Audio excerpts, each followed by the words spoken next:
Luke, the 16th chapter. Then Jesus said to the disciples, "There was a rich man who had a manager, and charges were brought to him that this man was squandering his property. So he summoned him and said to him, 'What is this that I hear about you? Give me an accounting of your management, because you cannot be my manager any longer.' Then the manager said to himself, 'What will I do now that my master is taking the position away from me? I am not strong enough to dig, and I am ashamed to beg. I have decided what to do, so that when I am dismissed as manager, people may welcome me into their homes.' So summoning his master's debtors one by one, he asked the first, 'How much do you owe my master?' He answered, 100 jugs of olive oil. He said to him, 'Take your bill, sit down quickly, and make it 50. Then he asked another, 'How much do you owe?' He replied, 100 containers of wheat. He said to him, 'Take your bill and make it 80. And his master commended the dishonest manager because he had acted shrewdly. For the children of this age are more shrewd in dealing with their own generation than are the children of light. And I tell you, make friends for yourselves by means of dishonest wealth, so that when it is gone, they may welcome you into the eternal homes. Whoever is faithful in a very little is faithful also in much. And whoever is dishonest in a very little is dishonest also in much.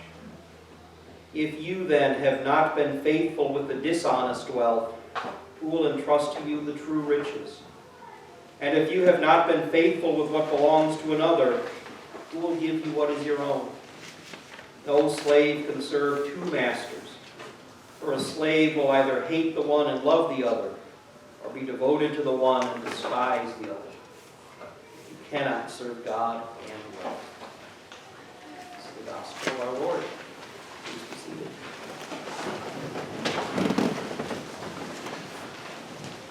It is a wonderful feeling, folks, to find yourself in the company of the great, the wise, the ones you look up to, the ones who have inspired you throughout your life.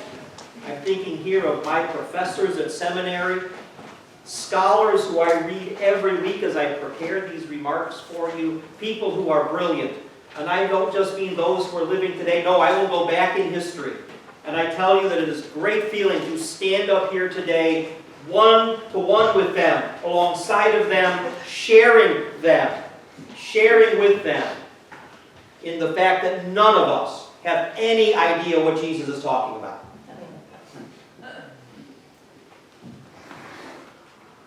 I suspect after Jesus spoke this parable, everyone with him went, "What?" And we've never come up with anything better than, "What?" I read one thing this week. He's a scholar I respect. I mean, he's brilliant. He's got credentials all over the place, all kinds of letters after his name.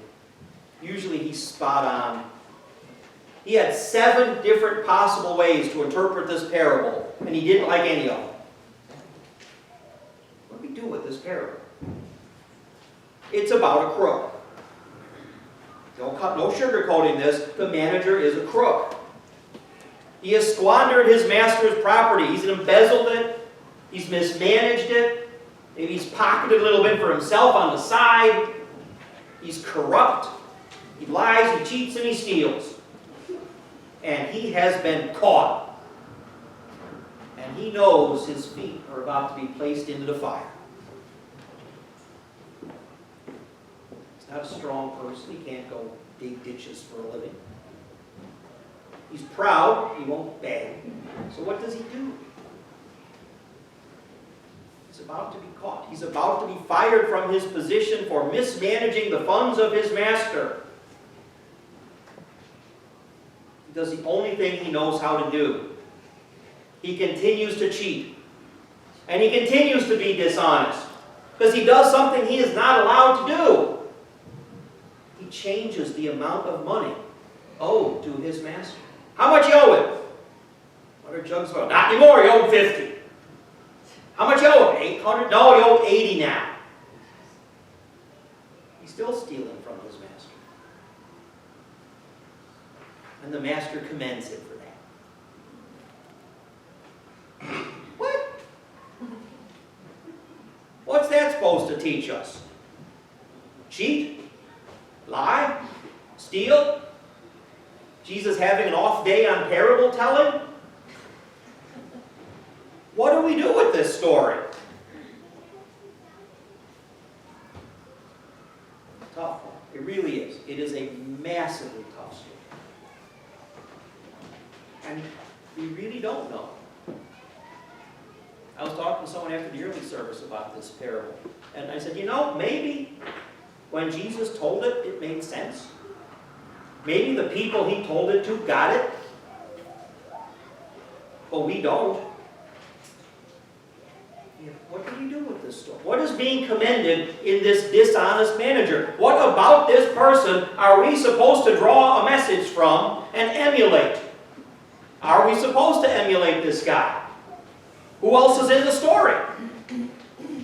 Well, his master. We could emulate him, right? Fire in the bum? Right? No. Don't nod your head up and down. Because the master is a crook too. See, this whole thing holds up an economic system that is flawed and corrupt. The reason these people owe the master all of this olive oil and wheat is because he made them a loan. They had to go to him and borrow money, which means they are not wealthy people. They are people who are hard up, people who are in financial straits, and they have gone to this rich man to get a loan. And this rich man will happily give them a loan at interest. Now, we don't think anything of interest, do we? We all pay interest every day of our lives, don't we? But you see, in the Bible, in the Old Testament, in the law of Moses, charging interest was illegal. It wasn't allowed. You did not do that. You gave, sure, but you lent back and to get back only what you gave away. You did not make a profit off of the need of somebody else. Except this guy's making a killing off of it. He's corrupt too. The whole system is corrupt. That's what Amos is railing about. Cheating people. An ephah, in case you don't know, is a weight. It's a measure. And you make the ephah small and the shekel great. You undercut the ephah and you overcharge him for it.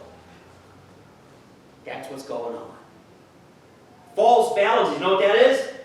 You're going to weigh something out and you put your thumb on the scale. So the guy's going to buy a pound, but you only give him 12 ounces, but you charge him for a pound and a half. It's corrupt. It's a corrupt economic system. Is Jesus commending that to us?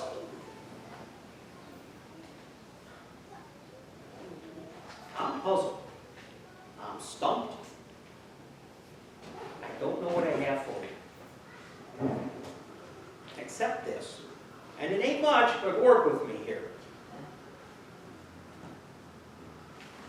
The dishonest manager does do one thing that we could hold up. Kind of, sort of. When he cuts those debts down, he's actually helping those people. He's actually relieving them of some of their burden. He's lifting them up, at least somewhat, out of their need. He's helping them. Now, admittedly, for utterly selfish reasons.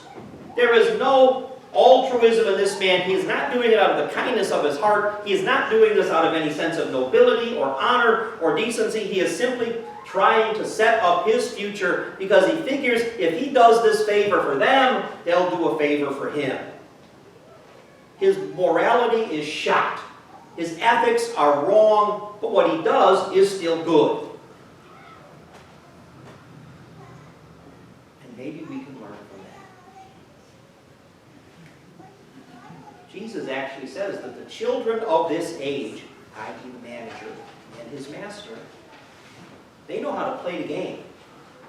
They know how the system works, and they can play it.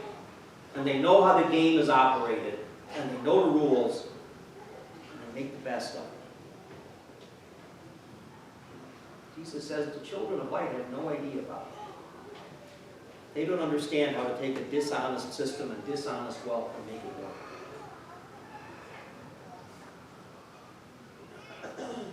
maybe we're a little too much like 1 Timothy says. You know, maybe we're a little too godly. And maybe we have a little too much dignity.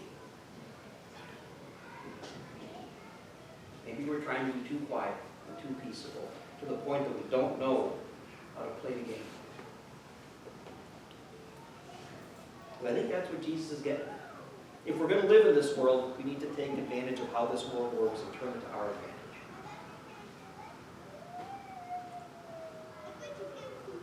So what does this manager do? He helps the poor in his own corrupt way. He uses dishonest wealth to help the poor. He makes friends with them through his use of dishonest wealth. I think Jesus is telling us to kind of, sort of, maybe in not his same moral way, do the same thing. Use wealth to help people in need. For much better motivations and reasons than this manager. Let's be fair. For unselfish reasons. Make friends is a euphemism to help. That's what it means. Make a friend by helping them. Lifting them up. Taking off some of their burden. Jesus talks about a faithful use of the dishonest wealth. And that's it. The faithful use helps others. Jesus talks a lot about wealth. Talks a lot about the rich and poor. Says some things that are hard for us to hear.